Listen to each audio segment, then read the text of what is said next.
Hari ini kita akan belajar kebenaran firman Tuhan. Bapak Ibu, seberapa kita kenal Tuhan, seberapa dalam kita ngerti kebenaran, itu akan menentukan sikap dan tindakan kita, keputusan kita, bahkan emosi kita dipengaruhi seberapa kita kenal kebenaran firman Tuhan. Semakin orang itu ngerti firman, semakin orang itu memiliki hubungan dekat dengan Tuhan. Dia harusnya bisa mengendalikan dirinya, menaklukkannya pada pusat kehendak Tuhan. Kalau hari ini banyak orang ruwet, kacau hidupnya, stres, panik, babak belur, bingung, nggak tahu apa yang harus dilakukan. Karena sebenarnya dia nggak kenal Tuhan dengan sungguh-sungguh. Bisa jadi orang Kristen, bisa KTP-nya Kristen, bisa pelayanan, tapi tidak memiliki hubungan kedalaman dengan Tuhan. Hubungan kita pribadi dengan Tuhan itu akan merubah segala sesuatu dalam kehidupan kita.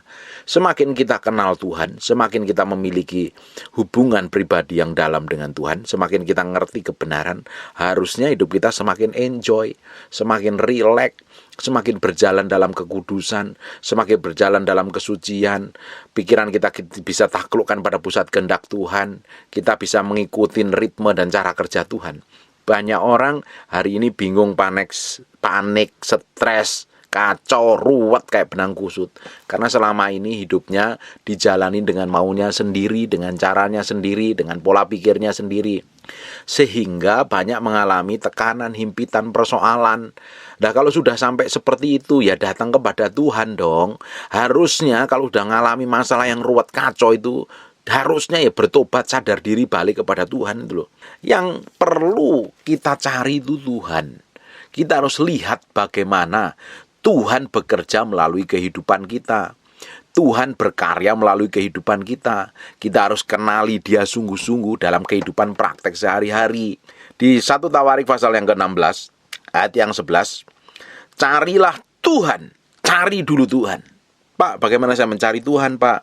Simple, doa. Pak, bagaimana caranya berdoa? Tutup matamu, taruh pikiranmu, perasaanmu, kemauanmu kepada Tuhan. Ngomong sama Tuhan. Doa itu berbicara, bercakap-cakap dengan Tuhan.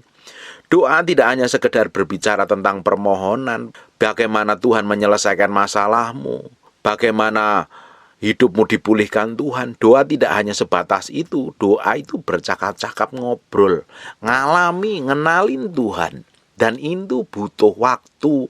Orang yang tidak bisa biasa berdoa di kamar doanya, jangan berharap dia di jalanan bisa berdoa, di mobil bisa berdoa, dimanapun bisa berdoa. Ini perlu dilatih. Berdoa itu perlu dilatih. Harus komitmen. Kalau hari ini nggak pernah berdoanya seperti layaknya orang dunia, doa makan pagi, petang, siang, atau doa lagi ngalami persoalan, hari ini mulai bangun keintimanmu dengan Tuhan. Datang kepada Tuhan.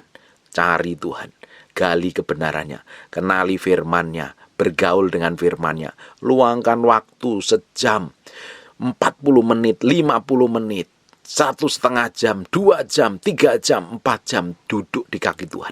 Dalam waktu kondisi yang Bapak Ibu sedang babak belur nih, bagi orang yang hidupnya ruwet hari ini firman cocok buatmu. Kamu meski belajar, luangkan waktu di kaki Tuhan, ngomong sama Tuhan, cerita sama Tuhan, curhat sama Tuhan, bercakap-cakap sama Tuhan. Minta Roh Kudus ajarin berdoa. Pak, saya nggak tahu caranya berdoa. Minta Roh Kudus ajarin berdoa. Saya kan udah sering sebut tuh, ngajarin tuh. Ada buku bagus yang membuat kita itu bisa bergaul intim dengan Tuhan, ngajarin kita berdoa. Baca buku-buku itu. Saya pernah ngajar ini. Saya pernah khotbah tentang ayat ini. Belajar terus, kenali Tuhan, luangkan waktumu sama Tuhan. Minta Roh Kudus tuh, Roh Kudus ajarin aku berdoa. Ajarin aku masuk ke dalam penyembahan, menyenangkan hati Tuhan. Roh Kudus ajarin pikiranku fokus kepada Tuhan, bukan pada masalahku. Roh Kudus akan ajarin. Perlu bergaul, luangkan waktu, bangun keintimanmu dengan Tuhan. Dicari Tuhan. Jangan yang dicari duit melulu. Cari duit itu penting kok. Tapi kamu cari duit tanpa cari Tuhan, nanti kamu ketemu masalah. Kalau udah ketemu masalah, ujung-ujungnya tetap kamu cari Tuhan. Cari Tuhan yang utama. Tuhan harus kita tempatkan dalam hati kita yang utama dan terutama. Lebih dari apapun juga. Kalau kita cari Tuhan, ya, Bapak Ibu, kamu bisa bekerja cari duit dan bisa juga ngadepin masalah. Kamu fokusmu bukan pada masalah, fokusmu pada pribadi Tuhan loh. Pengenalan kita akan Tuhan itu akan merubah cara pandang kita, pola pikir kita, dan keputusan kita. Itu penting. Kenali Tuhan secara pribadi, alami Tuhan. Belajar kebenaran firman Tuhan. Jangan kalau sedang stres saja baru cari Tuhan. Dalam kondisi baik, kondisi nggak baik, kondisi lurus, kondisi nggak lurus, kondisi ruwet, kondisi apapun tetap cari Tuhan. Bangun keintimanmu dengan Tuhan. Bangun keintimanmu Tuhan. Luangkan waktu lebih banyak duduk diam di kaki Tuhan. Waktu kita mulai duduk diam di kaki Tuhan, pikiranmu akan mengembara kemana-mana dan kamu harus taklukkan itu kepada firman. Kalau pikiran sudah mengembara kemana-mana, mulai taklukkan kepada firman. Mulai taklukkan kepada firman. Mulai taklukkan kepada firman. Kamu mulai pikirin masalahmu yang ruwet, yang gak ada jalan keluarnya itu, masih pusing. Kalau kamu pikirin terus, kok kamu gak tahu jalan keluarnya kok kamu pikirin. Kamu mendingan nyembah Tuhan. Kamu lebih baik nyenengin hati Tuhan. Kamu lebih baik taruh pikiranmu, perasaanmu, kemauanmu pada kehendak Tuhan. Datang sembah Tuhan. Senangin Tuhan. Tuhan pasti akan lakukan sesuatu yang ajaib. Yang dicari dahulu itu Tuhan. Kalau nyari Tuhan, jangan sekedar membawa persoalan, permasalahanmu, kerugianmu, kehancuranmu, kebangkrutanmu, bagaimana kamu hidup dalam dosa, keberantakanmu. Jangan hanya sebatas itu. Kenalin Tuhan. Pingin kenal isi hati Tuhan. Pingin kenal pikiran, jalan pikiran Tuhan. Pingin hidup dalam kebenaran. Mulai dibangun setiap hari, masuk ke kedalaman keintiman dengan Tuhan. Semakin hari, semakin rutin kita masuk ke dalam keintiman dengan Tuhan. Tiba-tiba yang di dalam hatimu berubah, pikiranmu berubah, tiba-tiba diterangin, diberikan hikmat, pengertian, dan pewahyuan. Itu baru kita pelan-pelan mengalami breakthrough dan terobosan. Kalau cari Tuhan, jangan sekedar cari breakthrough terobosan. Bagaimana keluargaku dipulihkan, bagaimana istriku dipulihkan, bagaimana suamiku dipulihkan, bagaimana usahaku diberkati, bagaimana pelayananku dipromosi. Kenalin hati Tuhan. Jangan kenalin bagaimana masalahmu dan kepentinganmu. Duduk diam di kaki Tuhan. Dengerin apa yang Tuhan mau. Jadi saya jadi teringat dengan apa yang dilakukan oleh Marta dan Maria. Maria hanya duduk di kaki Tuhan. Pingin dengerin Tuhan ngomong apa. Pingin dengerin Tuhan cerita apa atas hidupnya. Tapi si Marta coba melakukan segala sesuatu. Bekerja untuk dapatin sesuatu. Melakukan sesuatu, melakukan pekerjaan yang seakan-akan tuh kelihatannya itu berkenan. Dengerin baik-baik Bapak Ibu. Tuhan lebih sayang sama Maria dibanding Marta. Karena ternyata Maria lebih banyak memberi waktunya kepada Tuhan. Duduk diam di kaki Tuhan. Dengerin yang Tuhan ngomong. Dia dapat lebih. Dia dapat kasih yang lebih. Dia dapat kemurahan yang lebih. Bahkan saudaranya yang sedang sakit dan akhirnya mati dibangkitkan karena Tuhan melihat apa yang dilakukan Maria. Tahu nggak, Bapak Ibu? Yang kita perlu hari ini tuh datang kepada Tuhan tuh membuat Tuhan tuh tertarik dengan apapun yang kita kerjakan dan kita lakukan. Buat Tuhan tertarik atas hidupmu. Buat Tuhan tertarik dengan apa yang kamu kerjakan, apa yang kamu lakukan. Buat Tuhan tertarik dengan apa yang ada di dalam isi hatimu. Kalau hati kita bisa menarik Tuhan, bisa membuat Tuhan itu fokus sama diri kita. Memang Tuhan itu kasihnya sama, semua seorang sama. Tapi dalam hal memperlakukan, Tuhan seringkali memperlakukan seseorang itu berbeda dengan yang lain. Tergantung hubungan kedekatannya dengan dia. Bapak Ibu, Yohanes itu rasul yang mati tua. Yang paling umurnya paling tua. Saya pelajarin ternyata Yohanes yang paling dekat dengan Tuhan. Bisa nempel di dada Yesus, dengerin Yesus ngomong, dekat dengan Tuhan. Luar biasa hubungannya Yohanes itu. Ketika dia dihukum, digoreng, dimasukin minyak yang panas, dia tetap sehat, tumbuh diproteksi, hidup diproteksi Tuhan. Ketika dia ada di pulau Patmos terpencil, dia dapat pewahyuan. Dia tulis kitab Wahyu. Karena pewahyuan dari Roh Kudus singkapkan perkara-perkara ilahi. Kalau kita ini dekat dengan Tuhan, kita semakin bergaul intim dengan Tuhan. Kenalin suara Tuhan, kenalin maunya Tuhan, kenalin isi hatinya Tuhan. Tuhan akan singkapkan perkara-perkara ilahi.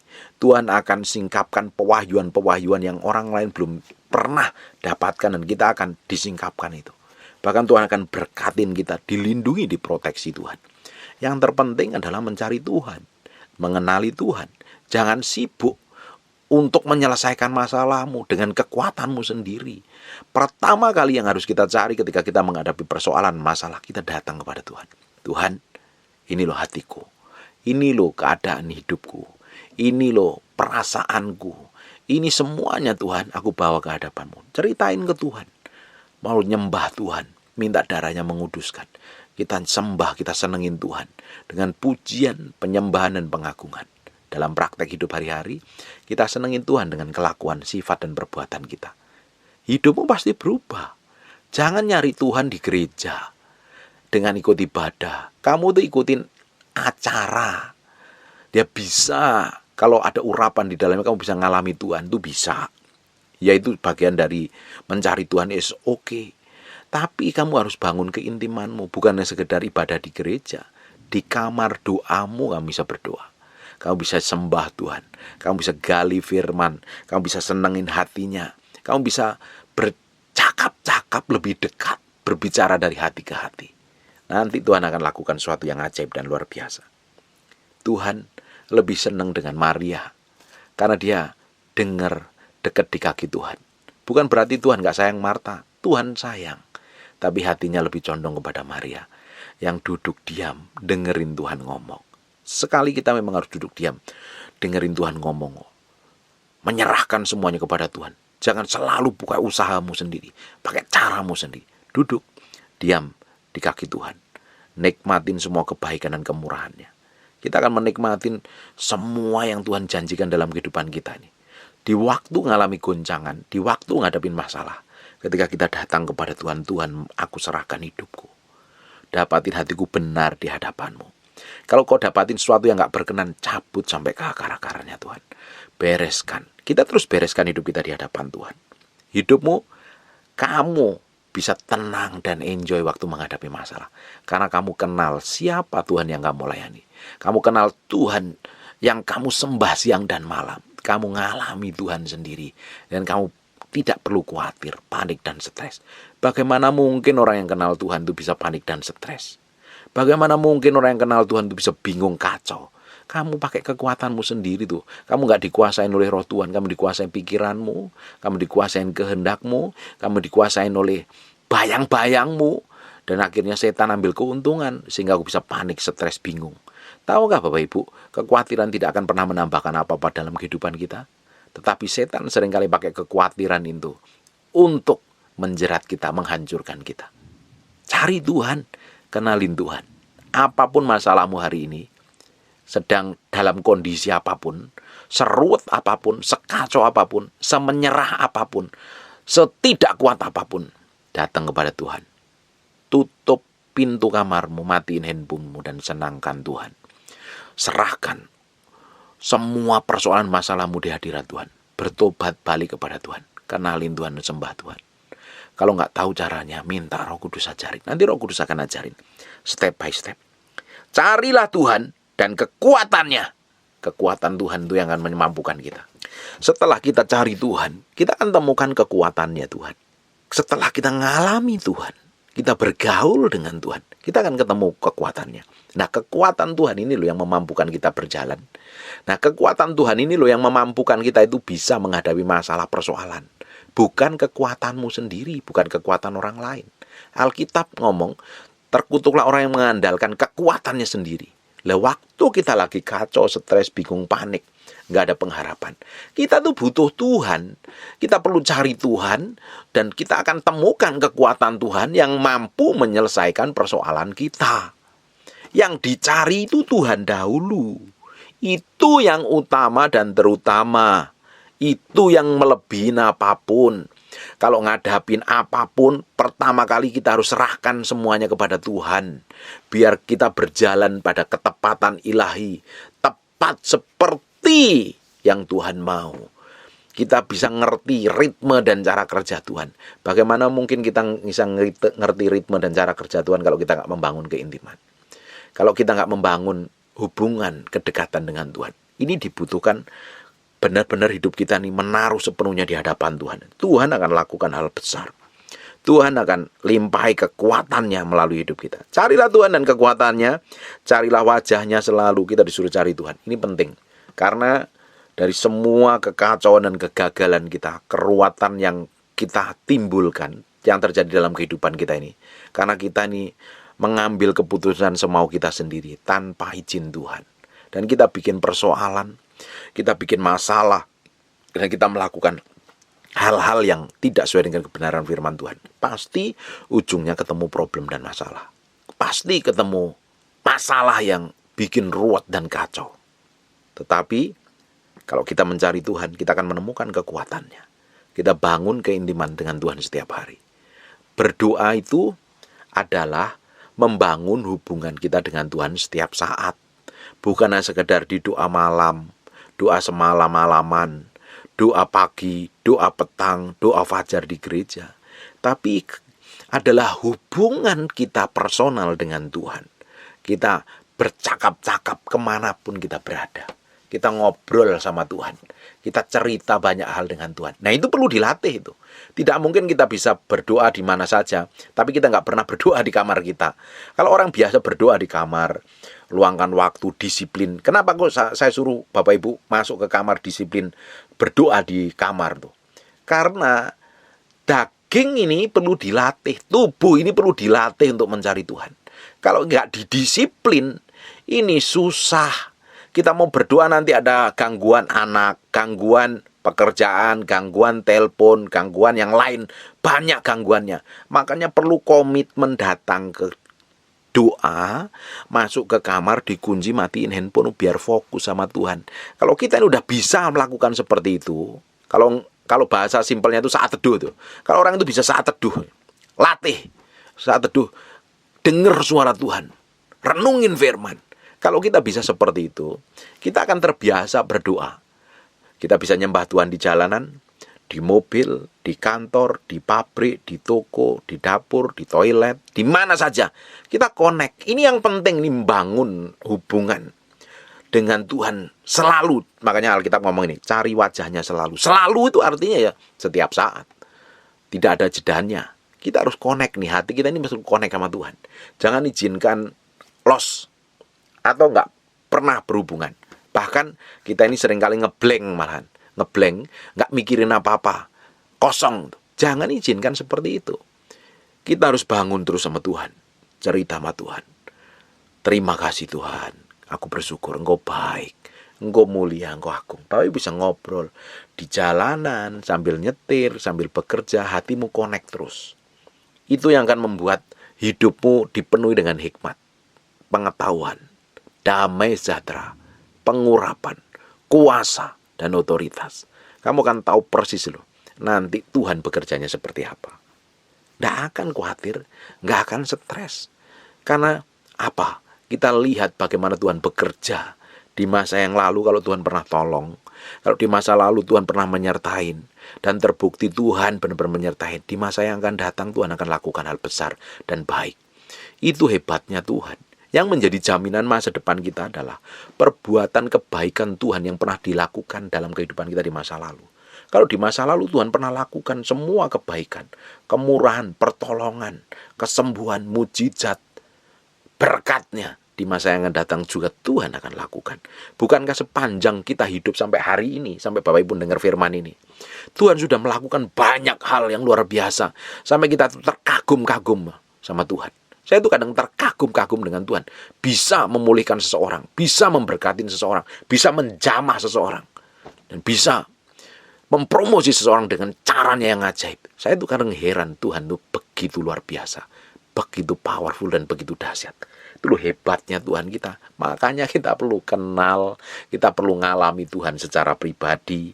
Di ayat yang ke-12, ingatlah perbuatan-perbuatan ajaib yang dilakukannya. Kalau Bapak Ibu lagi bingung, panik, stres, nggak tahu jalan keluar, kamu datang ke dalam Tuhan, renungin semua perbuatan kebaikan Tuhan yang pernah dilakukan atas hidupmu. Semua pertolongan, semua mujizatnya, semua keajaiban yang Tuhan pernah lakukan dalam hidupmu di masa-masa yang lalu. Kalau kamu ingat itu, kamu akan tahu betapa baik dan hebatnya Tuhan kita. Kalau Tuhan saja pernah melakukan hal itu di masa lalu, kita di masa-masa yang akan datang Dia juga akan lakukan double porsi. Semakin kita mengasihi Tuhan, semakin kita mencintai Tuhan, kita akan melihat sesuatu yang ajaib dan dahsyat sekali dalam kehidupan kita. Makanya suruh ingat perbuatan-perbuatan Tuhan di masa yang lalu, yang pernah Tuhan lakukan, mujizat-mujizatnya. Kalau Tuhan di masa yang lalu pernah bikin mujizat, bikin breakthrough, bikin terobosan, pernah melakukan hal yang ajaib, pernah menyembuhkan. Di masa yang akan datang, Tuhan akan lakukan hal yang sama. Kalau di masa yang lalu kita pernah menghadapi masalah persoalan yang nggak tahu jalan keluar, tiba-tiba Tuhan tolong. Di masa yang akan datang, Tuhan juga akan lakukan. Kalau di masa-masa yang lalu kita pernah mengalami jalan buntu dan akhirnya ujungnya kita ketemu jalan keluar, di masa yang akan datang, Tuhan juga akan lakukan. Jaminan kita di masa akan datang, jaminan masa depan kita adalah semua kebaikan dan perbuatan Tuhan yang menyertai hidup kita di masa yang lalu. Bapak Ibu, bukankah sampai kita hidup hari ini pun itu karena pertolongan dan proteksi, perlindungan, kasih karunia, kemurahan yang datangnya dari Tuhan sendiri. Coba, beberapa bulan yang lalu, kita lihat gelombang kematian yang mengerikan sekali. Kalau sampai hari ini kita bisa dipercayakan hidup sehat, tidak kekurangan satu apapun. Bukankah Tuhan menyertai hidupmu dan memberkati hidupmu? Kalau sampai hari ini kita bisa makan, tidur, nyenyak, tidak kekurangan satu apapun. Bukankah Tuhan masih peduli dengan hidup kita? Sekalipun ada beberapa orang yang sakit, tapi sampai hari ini kau bisa bernapas dan menikmatin semua kebaikan Tuhan. Bukankah Tuhan itu baik sama kita? Bukankah hari ini, sampai kita hidup hari ini, tetap diproteksi, dilindungi, diberkati? Bukankah itu luar biasa? Itu yang perlu kita ingat. Yang perlu kita ingat adalah semua perbuatan-perbuatan ajaib dan mujizat-mujizatnya.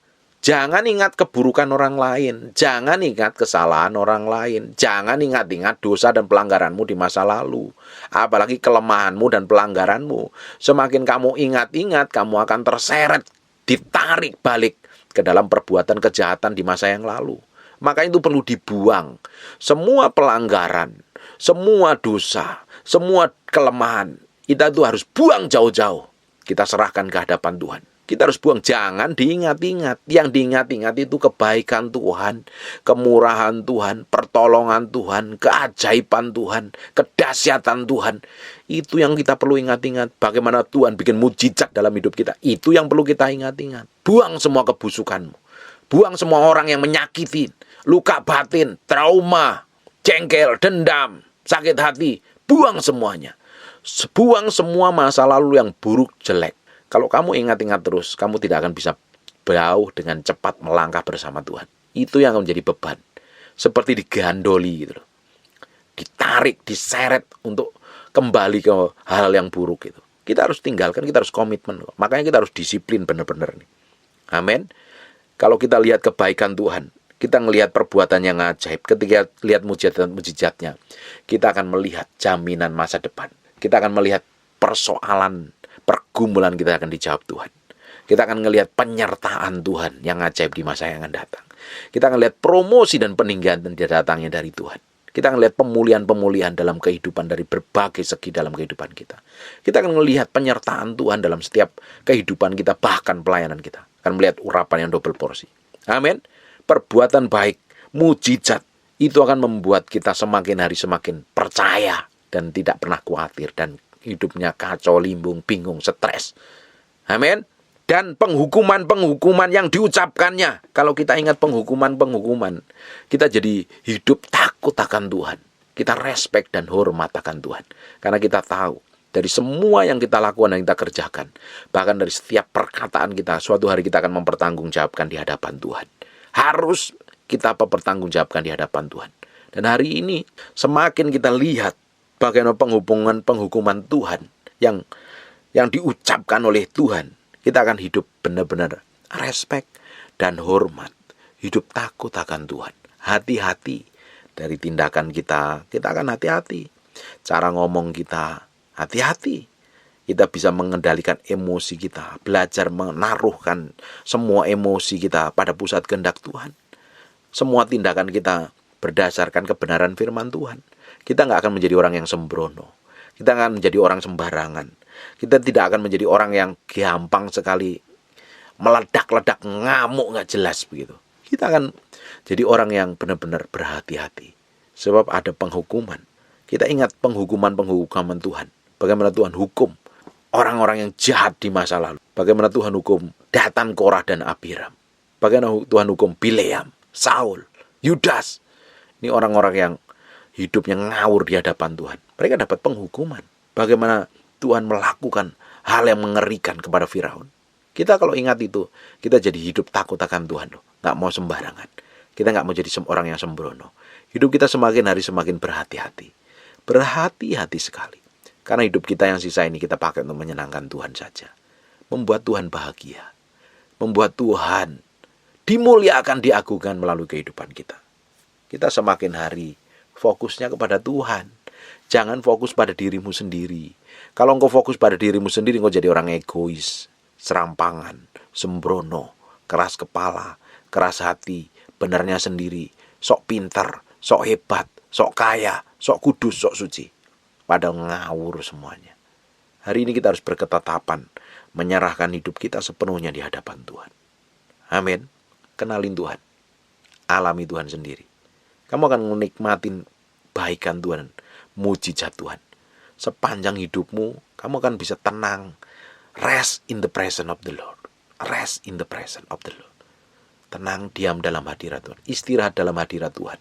Kamu bisa menghadapi goncangan, masalah, tekanan, himpitan, persoalan, kekacauan, keruwetan. Tapi kamu bisa tenang dan enjoy. Kamu kenal kok Tuhan, siapa yang kamu sembah. Kamu kenal persis Allah yang kamu layani siang dan malam. Kamu tahu persis ada pimpinan Roh Kudus yang menyertai membimbing hidupmu kok. Mana mungkin bisa kacau. Ya saya nggak habis pikir dengan orang Kristen yang akunya Kristen tapi hidupnya kacau, bingung dan babak belur. Bagaimana mungkin kalau orang ngaku Kristen tapi hidupnya babak belur? Bukankah Roh Kudus yang memimpin? Bukankah Roh Kudus yang menuntun? Membawa pada pusat kebenaran. Ya selama ini yang didengar siapa? Bukan dengar suara Tuhan mungkin. Dengar suara dirinya sendiri dan dengar suara setan. Tidak heran kacau, babak belur, panik, stres, bingung. Kalau orang ngaku Kristen ya harusnya dengar suara Tuhan dong. Bukan dengar suara setan. Orang kita mencari Tuhan kok masa ketemunya setan? Ya nggak mungkin. Kalau kamu mencari setan ya pasti ketemu setan. Kalau kita cari Tuhan dengan segenap hati, kamu akan menemukan Tuhan kok. Kita akan temukan semua kebaikan, kemurahan, kebajikan. Pribadi Tuhan sendiri akan manifestasi melalui kehidupan kita. Amin. Saya berdoa Bapak Ibu, alami Tuhan sendiri. Yang bingung-bingung, yang kacau-kacau, yang ruwet-ruwet itu. Cari Tuhan sungguh-sungguh. Alami Tuhan.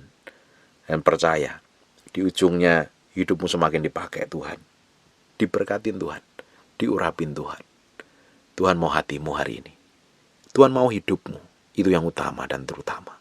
Kalau Tuhan mau hidupmu, mau hatimu, kamu serahkan kepada Tuhan. Kau akan mengasihi Tuhan lebih dari apapun juga di muka bumi. Kamu akan hidup takut akan Tuhan. Hidup gentar, respek dan hormat akan hadirat Tuhan. Dan nama Tuhan akan dipermuliakan.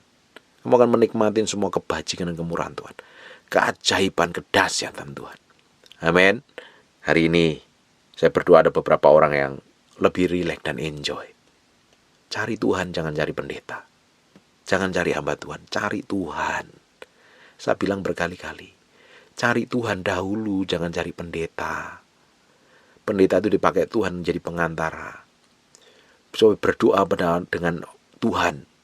Jadi pengantara orang berdosa dengan Tuhan dulu. Kalau hamba Tuhan itu benar itu dicapai untuk menyampaikan kebenaran firman Tuhan. Kamu cari pendeta, kamu cari penyelesaian, gak akan ketemu. Kamu cari Tuhan, kamu akan ketemu penyelesaian hidupmu. Persembahkan hatimu, pikiranmu, kemauanmu, kehendakmu kepada Tuhan. Tubuhmu persembahkan kepada Tuhan. Kita akan sama-sama melihat promosi dan peninggian, keajaiban. Itu hanya bonus saja. Yang utama kita ngalami Tuhan, hidup kita diubahkan. Dipakai untuk menyatakan kemuliaan kebesarannya. Amin. Enjoy. Mulai senyum. Buka mulutmu lebar-lebar. Dan cari Tuhan sungguh-sungguh. Kamu melihat masa depanmu penuh pengharapan. Penuh pengharapan. Nggak ada lagi keruwetan dan kekacauan. Toh kalau ada kamu bisa enjoy dan nikmatin kok semua kebaikan Tuhan. Pemulihan terjadi dalam hidupmu. Tuhan kita itu baik. Saya udah ngomong berkali-kali ini. Tuhan kita itu baik. Hobinya memberkati. Hobinya mempromosi. Hobinya menyembuhkan. Hobinya melakukan mujizat. Bagi orang yang mengasihi Dia. Amin. Tutup Alkitabmu, tutup matamu, kita berdoa. Bapa, dalam nama Yesus terima kasih buat anugerah kemurahan-Mu, kebaikan-Mu, kedahsyatanmu. Kami percaya kalau di masa yang lalu Engkau sudah melakukan perbuatan-perbuatan ajaib penuh mujizat. Kami taruh hidup kami di masa depan. Kami ada pertolongan Tuhan. Hidup kami dijagain Tuhan, diproteksi Tuhan. Kalau di masa lalu Tuhan sampai kami hidup hari ini, ada pemeliharaan, ada berkat Tuhan, ada penyertaan Tuhan. Kami percaya masa depan kami, double porsi kami terima yang baik, yang datangnya dari Tuhan. Kami materaikan firman-Mu dengan darah Yesus, nempel terpatri dalam loh batin kami yang dalam ini. Semakin hari, hidup kami semakin diubahkan menjadi serupa segambar dengan Tuhan. Hamba-Mu berdoa untuk orang-orang yang sakit, dalam nama Yesus, oleh bilur Yesus, oleh darah Yesus, jadilah engkau tahir, jadilah engkau sehat, jadilah engkau sembuh. Dalam nama Yesus, biar kemurahan Tuhan, anugerah Tuhan melimpah hidupmu. Terima kasih Tuhan, kami kembalikan segala hormat, pujian, kemuliaan buat Raja kami yang maha mulia, Yesus Kristus Tuhan. Kami berdoa dan mengucap syukur. Haleluya. Amen. And God bless you.